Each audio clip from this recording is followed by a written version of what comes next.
Hello everyone, welcome back to Focus Only Study YouTube channel. We were doing fast track revision course series.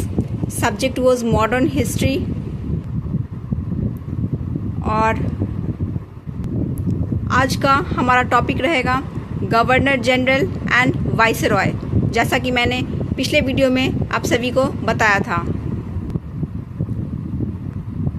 इस governor general और viceroy के topic में हम लोग सबसे पहले बीपीएससी के पीवाईक्यू क्वेश्चंस देखेंगे।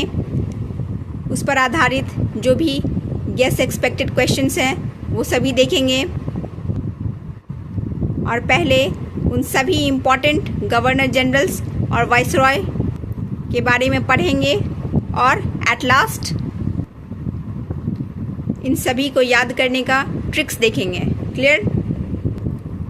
ये टॉपिक मॉडर्न हिस्ट्री में one of the most important topics में से है, क्योंकि अगर आप देखेंगे प्रीवियस ईयर क्वेश्चंस को पलटकर तो आपको पता चलेगा कि 10 क्वेश्चन से भी ज़्यादा, लगभग 15 से 16 क्वेश्चंस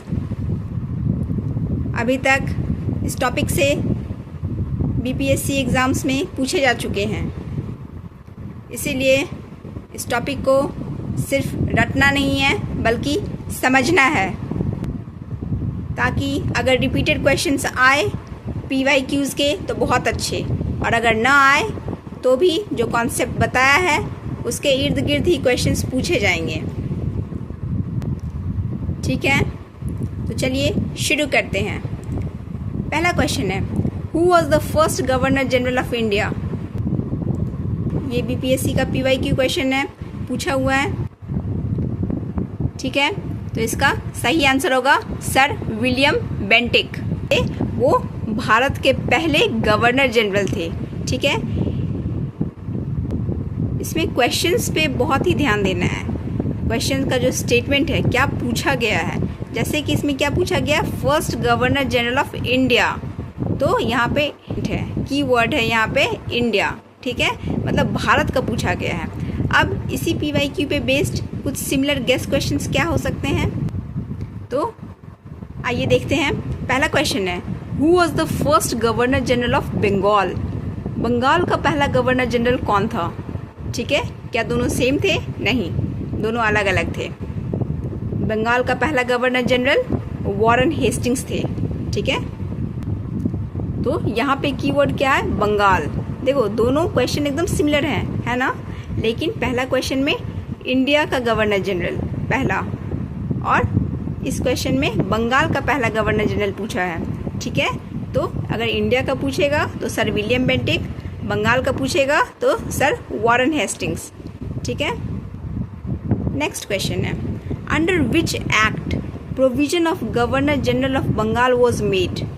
ठीक है, पता है ना, ब्रिटिश इंडिया में बहुत सारे चार्टर्स एक्ट, ठीक है, 1773 से लेके जो है 1935 तक, ठीक है ना, गवर्नमेंट ऑफ इंडिया एक्ट 1935 तक। कहाँ से शुरू हुआ था? शुरू हुआ था रेगुलेटिंग एक्ट 1773 से, और कहाँ तक चला ये एक्ट्स का सिलसिला, तो गवर्नमेंट ऑफ इंडिया एक्ट 1935 तक। इन सभी एक्ट्स को भी हम लोग को पढ़ना है टॉपिक्स में। ठीक है, हम लोग आगे देखेंगे।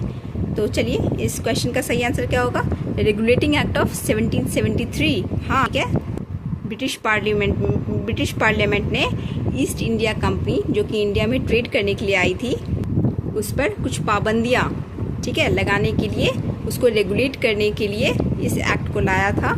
इसका नाम था रेगुलेटिंग एक्ट ऑफ 1773, और इसी एक्ट के अंदर जो है बंगाल में गवर्नर जनरल होगा, इसका प्रोविज़न यानी प्रावधान किया गया था। क्लियर? ठीक है, नेक्स्ट क्वेश्चन देखते हैं, under which act governor general of Bengal was made as governor general of India? अब किस एक्ट के तहत जो है गवर्नर जनरल ऑफ बंगाल को इंडिया का गवर्नर जनरल बनाया गया? ठीक है, अब उस समय ब्रिटिश इंडिया के समय में जो है, खासकर अगर हम early part of British India देखें तो उस समय बंगाल एक बहुत ही पावरफुल स्टेट हुआ करता था। ठीक है, क्योंकि उस समय जो है वहाँ पे ब्रिटिशर्स का दबदबा था, ब्रिटिशर्स का जो है वहाँ पे मेन सेंटर था। ठीक है, कैसे आज दिल्ली इतना ज़्यादा इम्पोर्टेंस है इंडिया में, है ना, क्योंकि वो कैपिटल है। तो इसी तरह से जो है उस समय में, ब्रिटिश इंडिया के समय में, बंगाल का एक अपना ही अलग इम्पोर्टेंस था।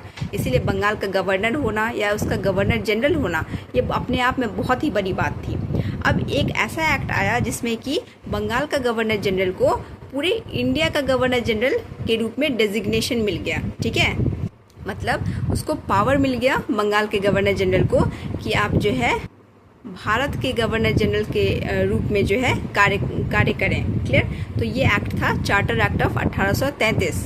ठीक है, जिसमें कि अब बंगाल का गवर्नर जनरल जो है वो भारत का गवर्नर जनरल कहलाएगा। ठीक है, और इस तरह से लॉर्ड विलियम बेंटिक जो थे, जो पहले जो बंगाल का गवर्नर जनरल के रूप में कार्य कर रहे थे, वो भारत के पहले गवर्नर जनरल कहलाए। ठीक है, सती सिस्टम को किसने ख़त्म किया? अबॉलिश का मतलब होता है ख़त्म करना, राइट। तो सती प्रथा जो एक कुप्रथा था, ठीक है, जिसमें कि औरतों को क्या किया जाता था, जिनके पति गुजर जाते थे, ठीक है, जो विधवा औरतें होती थी, उनको उसके पति के डेड बॉडी के साथ ही जो है जला दिया जाता था। क्लियर। उन जिंदा औरत को जो है उसको फोर्स किया जाता था, हमारे समाज के द्वारा उसको मजबूर किया जाता था कि वो जो है ज़बरदस्ती उसको जो है क्या किया जाता था, पति के चिता पर उसको जिंदा बिठा के उसको जिंदा जला दिया जाता था। ठीक है, तो ये एक कुप्रथा था। क्यों? क्योंकि हस्बैंड के गुजरने के बाद भी जो है अगर कोई स्त्री जिंदा रहना चाहती थी तो उसे उसका हक नहीं था। तो एक तरह से ये राइट ऑफ लिबर्टी का हनन है। क्लियर। क्योंकि चाहे औरत कोई भी हो, ठीक है, उसे जीने का अधिकार होता है। ठीक है, तो उसका ये अधिकार ज़बरदस्ती समाज छीन रहा था। तो इस कुप्रथा को किसने ख़त्म किया? Sir lord William Bentinck. ठीक है, नेक्स्ट क्वेश्चन है, in which year was sati system abolished? किस साल में सती सिस्टम को ख़त्म किया गया? तो इसका सही आंसर होगा 1829। 1829 में सती सिस्टम को अबॉलिश किया गया। इस तरह से आज हमारे समाज में सती सिस्टम का कोई कुप्रथा अब एग्जिस्ट नहीं करता है। क्लियर।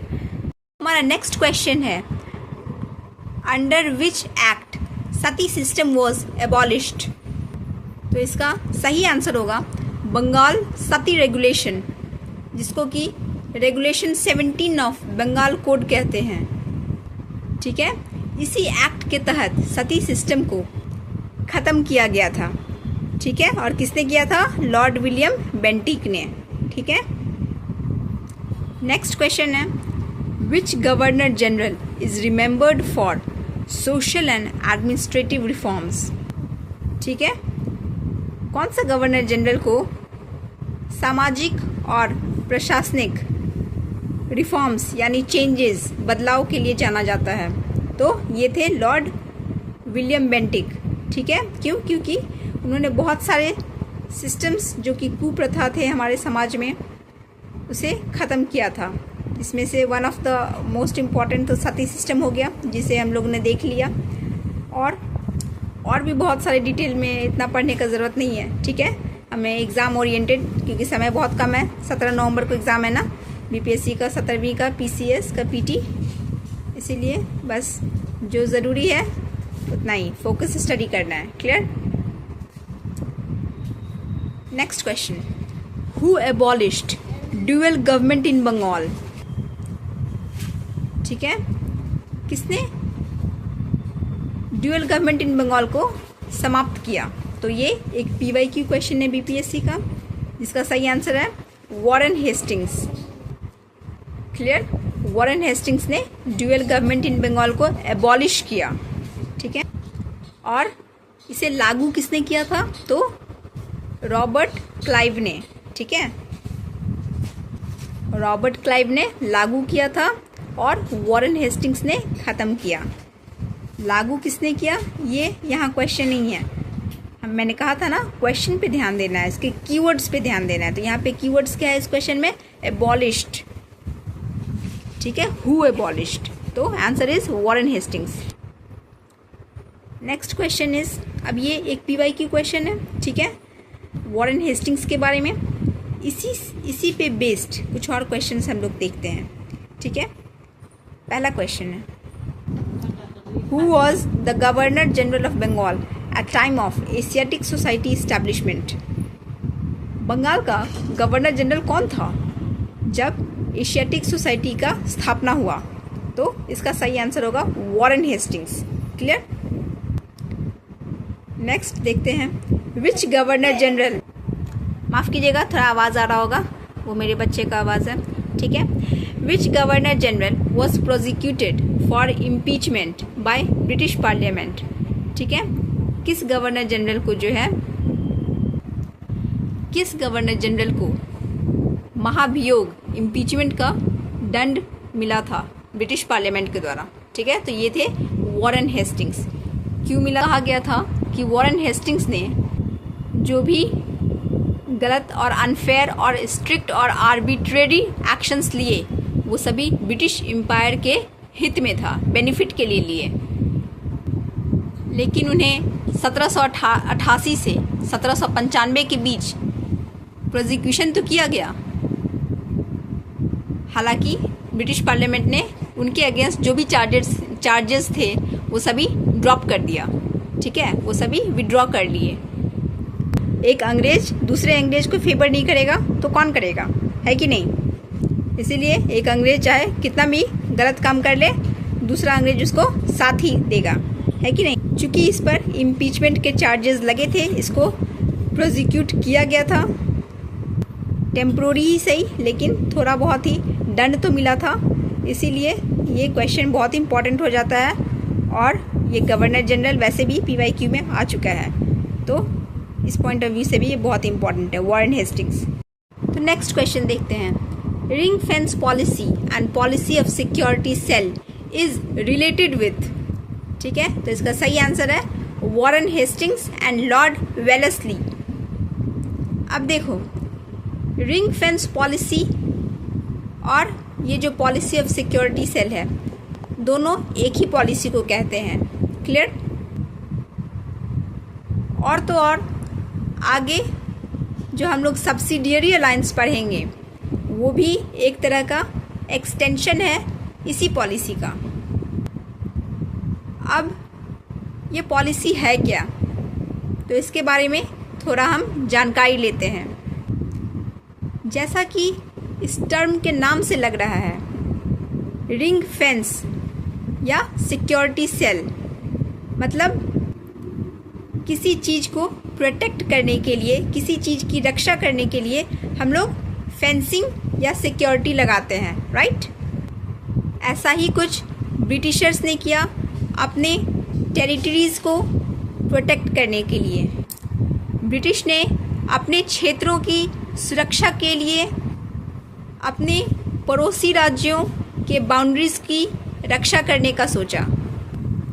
कंपनी के सीमाओं की रक्षा के लिए कुछ बफर जोन बनाए गए और इंडिया के प्रिंसली स्टेट्स के राज्यों को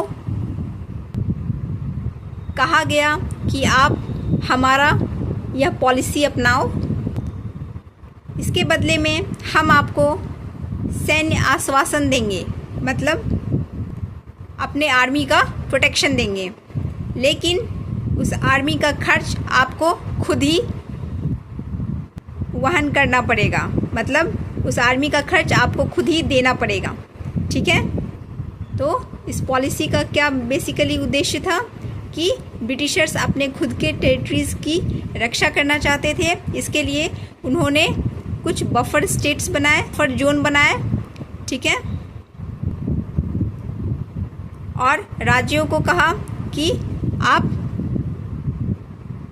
हमारी ये पॉलिसी अपनाओ और हम बदले में आपके बाउंड्रीज़ की रक्षा करेंगे और आपको आर्मी हेल्प देंगे। ठीक है, आपको ट्रूप्स देंगे इसके लिए। और राज्यों को कहा कि आप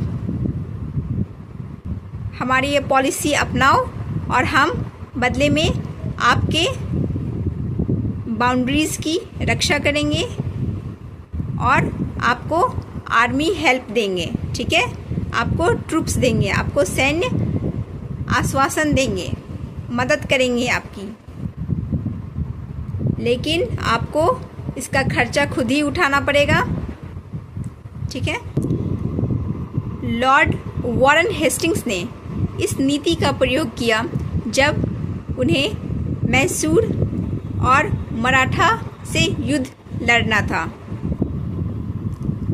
सिर्फ इतना ही नहीं, कंपनी जानते थे कि उनके लिए सबसे बड़ा खतरा अफ़गान और मराठा है।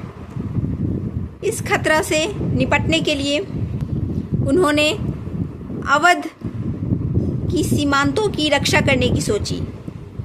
उन्होंने सोचा कि अगर अवध ये पॉलिसी अपना लेता है तो उसकी सीमांतों की हम रक्षा करेंगे, मतलब उसके बाउंड्रीज़ की हम रक्षा करेंगे, और ऐसा करते हुए हम अपने बंगाल क्षेत्र की भी रक्षा कर लेंगे।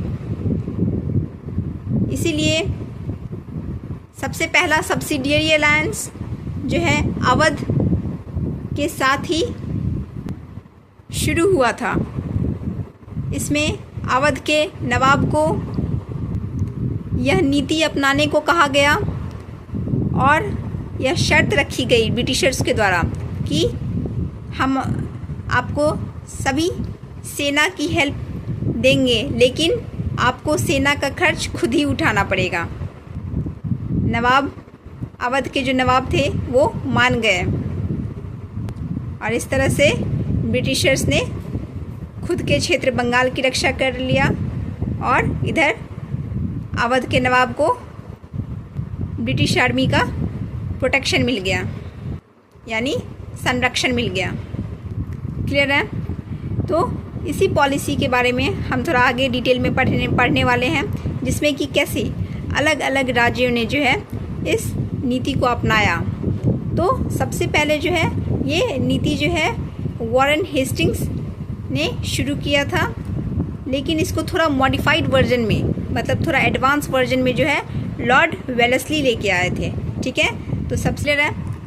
नेक्स्ट क्वेश्चन देखते हैं। First Maratha Sardar to accept the subsidiary alliance of Lord Wellesley was, BPSC का पीवाईक्यू क्वेश्चन है, कौन सा पहला मराठा सरदार था जिसने कि लॉर्ड वेलेस्ली की सब्सिडियरी अलायंस को एक्सेप्ट यानी स्वीकार किया, इस नीति को अपनाया? तो वो थे Peshwa Bajirao two. Clear? Next, subsidiary alliance was implemented during reign of. ठीक है, या इसी को घुमा के एक अलग अंदाज में पूछा जा सकता है। और who introduced subsidiary alliance system to establish British power? तो इसका सही आंसर होगा लॉर्ड वेलेस्ली। ठीक है,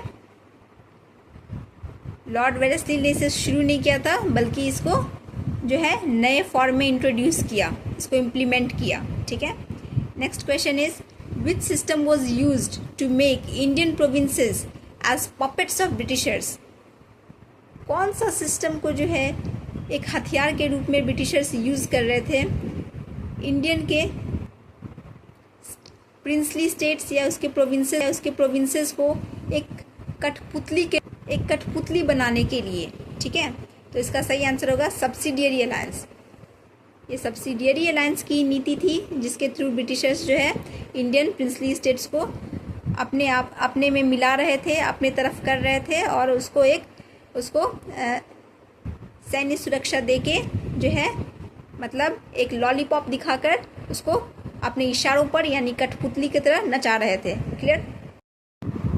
दैट्स ऑल फॉर टुडे। ठीक है, नेक्स्ट वीडियो में हम लोग बाकी गवर्नर जनरल्स देखेंगे। ठीक है, मुझे लगता है 2-3 पार्ट्स और आएंगे इस गवर्नर जनरल से रिलेटेड। ठीक है, क्योंकि एक बहुत ही इम्पोर्टेंट टॉपिक है और बहुत ही कन्फ्यूजन भी होता है इसमें। ठीक है, तो आई थिंक इसमें समय लगेगा। और उसके बाद रिवोल्ट ऑफ 1857 विल स्टार्ट। ठीक है, तो अगर अच्छा लगा हो तो please like, share and subscribe, और अपने दोस्तों को भी बताएं। ठीक है, और फोकस के साथ पढ़ाई करते रहें। All the best to all the aspirants. Thank you.